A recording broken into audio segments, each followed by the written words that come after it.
this pair of lights.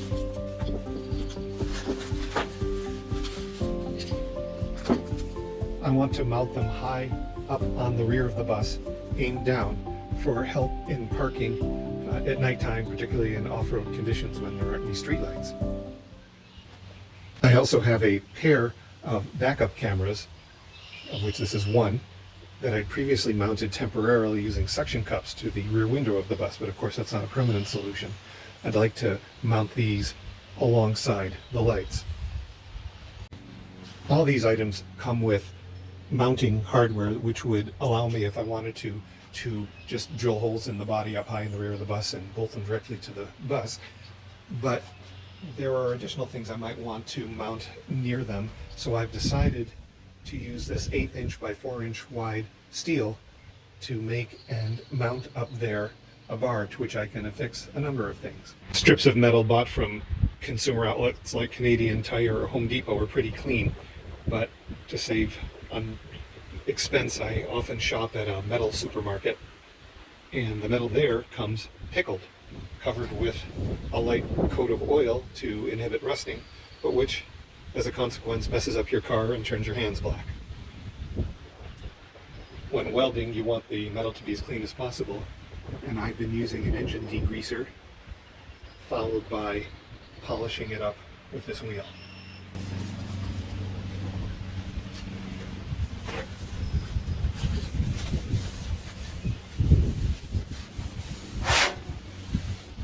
Yuck.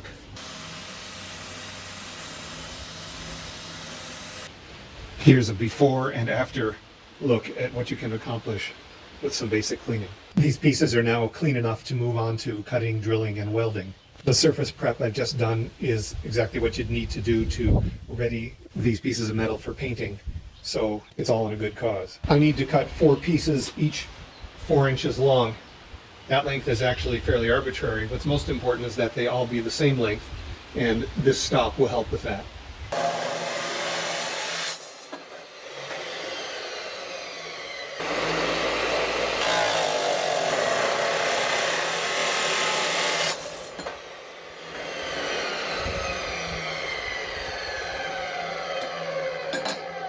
That saw leaves the cut edges quite sharp, so we have to clean that up a bit.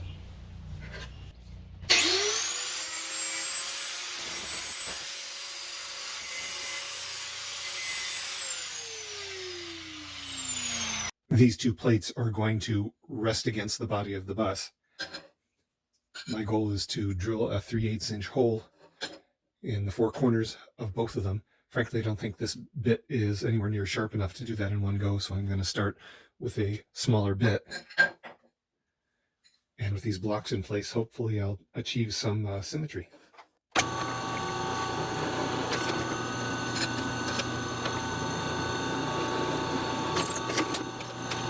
Let's see if the 3/8" bit can take us the rest of the way.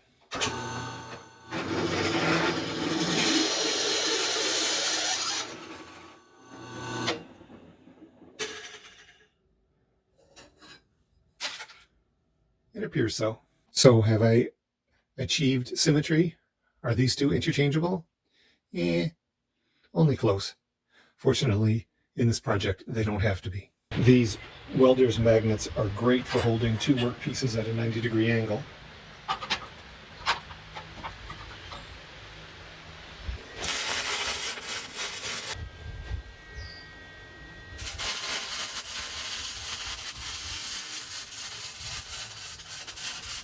Now I add the 2 plates that will be used to attach the assembly to the bus.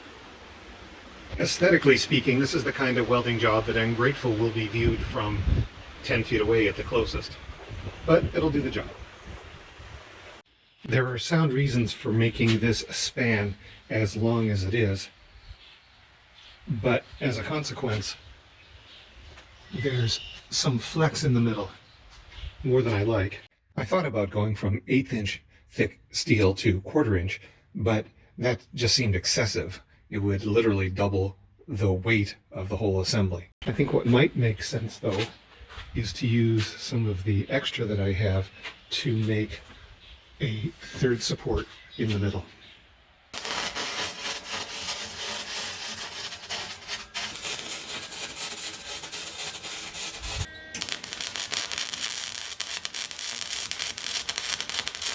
drilled the holes to mount the two LED lights, one here and one here. Have to account for the cable.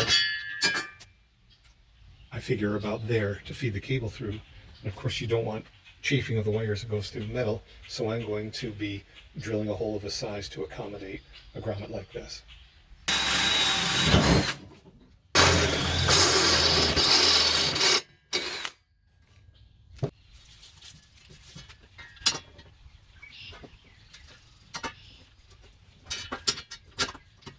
That should do it. Here's a trial fit of both lights with the grommets in place. It's all going to have to come out, of course, for painting. A grommet this small was still big enough to accommodate this cable because there are no connectors on the end of the wire. Both lights ultimately are going to have to be connected to a cable that will then enter the bus, either on the passenger side or on the driver's side. So I foresee a need to drill a hole in this center member here to allow the cable to pass either left or right.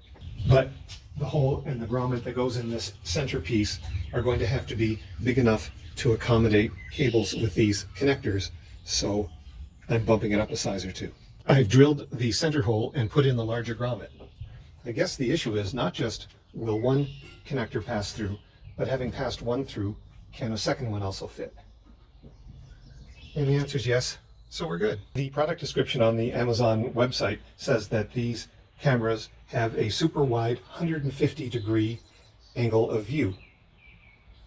Now, it's just 180 degrees to make a semicircle, so it's only 15 degrees shy of a semicircle field of view on each side. My concern is that I don't want light from these two lamps to bleed into the image produced by the two cameras going down the middle. So while it's a pain in the butt to do it, I think I'm going to use this piece of steel, not the full length of it, but some of it, to weld here to create an extension so that the cameras can be out further and well clear of the lights. I'm going to need two plates, one for each camera, to have a place to bolt them to. I'm starting with the same 4-inch wide stock that I made the rest of the light rack out of, but I'm going to cut it down to 3 inches wide. Some of you may remember this assembly from the first episode. I built it at home, packed it in my suitcase, and took it to Georgia so I could stick it to the back window and have a backup camera for the drive home. It served that purpose well, but it's time to disassemble it. I'm about to do the final welds, and I wanted to get the alignment right. Cedar shims have great usefulness in the world of carpentry.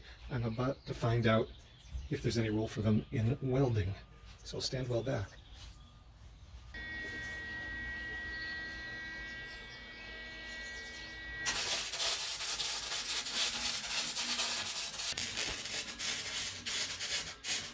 Well, that's it for welding on this project.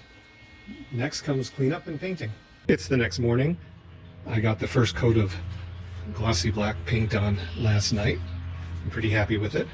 It just occurred to me that while this hole doesn't need to be super big to accommodate this wire because it doesn't currently have connectors on the end of it, the kit comes with those connectors, and it would probably be convenient to attach the connectors while it's down here rather than when it's bolted high up on the side of the bus, which suggests that I should make these two holes the same diameter as the one back here.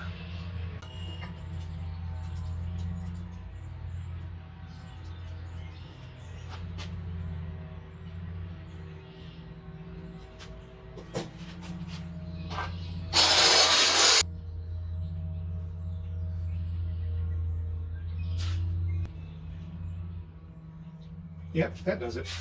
The rack I made for lights and backup cameras goes right where the duct tape is. If anyone asks, no, duct tape that's been left out in the elements for 10 months does not remove cleanly. There's just loads of adhesive residue to remove once you peel back the tape.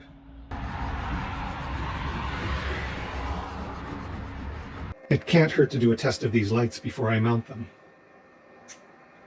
Boy, are they bright. The two lights are installed.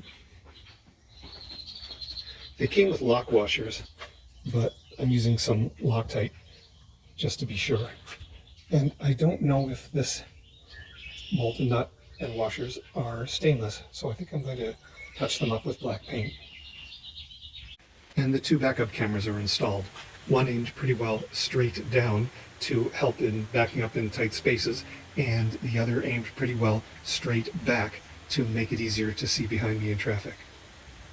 I wanted to get this panel painted because this is where I'm going to be mounting the rack that holds the backup cameras and lights.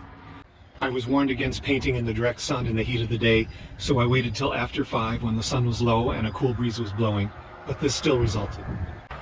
They are all cleaned up. A little sandblasting and 12 coats of paint and you'd never know the debacle that happened here. Only in Canada can you go from too cold to paint to too hot to paint in a week. Recently I was going away for 5 days, so I thought it was a great opportunity to take the bus in for some maintenance and fixes at the dealership. They ended up keeping it for almost 2 weeks. Before I took it in, I hadn't finished removing the painter's tape from when I painted the roof. The takeaway is, do not leave painter's tape for that long. What a bugger this is going to be to remove. Of all the jobs there are to do on a schoolie, the ones made necessary by my own carelessness are extra special. It took more than 3 hours with paper towels, paint thinner, and a razor blade scraper, but I've got the painter's tape off on both sides of the bus.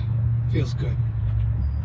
I really wanted to get this panel painted before installing the light rack, but I'm not prepared to wait till fall to install the rack. Using an orbital sander, I've got the surface more or less two-dimensional again, so I'm going to put the rack up this morning and then paint around it in the fall. As I originally envisioned the design, these mounting panels would be outside the frame rather than inside. That seemed inelegant, and I switched to having them go inward. That created the issue of how am I going to mark the holes in the side of the bus. And I actually wrestled with that for some time till I came up with this breakthrough innovation this morning: short pencils. Installation time, and some jobs would be so much easier with 2 people. Holes are all drilled. I'm using butyl tape to create a waterproof seal between the rack and the body of the bus. Well, it's bolted in place, held in place by 10 grade 8 bolts. Seriously overbuilt. Next, I feed the cables for the backup cameras through the conduit to hook them up. The cables running from the backup cameras forward to the display aren't dressed yet, because really nothing is in the inside of the bus yet, but this is the view of the camera facing down, which is pretty well just what I wanted. The bumper and the perimeter of the generator cage is visible while I'm backing up, and this is the view pretty well straight back, which won't be meaningful till I'm out on a road, but I'm happy with this. The lights are wired up on the outside, going to the passenger side conduit. On the inside, I've screwed the relay here where I'm sure to forget where it is. These two I need to extend to the fuse panel to provide 12 volts when I ascertain where the fuse panel is going to go. And I'm going to have to run an extension for this switch, or whatever substitute I put in its place, up to the dash, but that's for later. When I chose these conduits as the way to get the solar panel MC4 connectors into the interior of the bus, I was concerned that they might rattle here where the roof meets the side and cause abrasion. One of the reasons I made the light rack the width that it is was to allow me to address this issue. It allowed me to add these vertical supports and zip tie the cables to them, which I hope will address the problem and keep the cables neat. My final reason for designing the light rack as I did was to leave open the possibility of later adding a mast on the passenger side or the driver's side or both, which could have atop it a TV antenna or a cell phone range extender. And situated where it is, the mast could go up and down, raised and lowered, without interfering with the operation of the door. There are so many more urgent things to do inside and out on this old bus that adding a mast is surely for another day.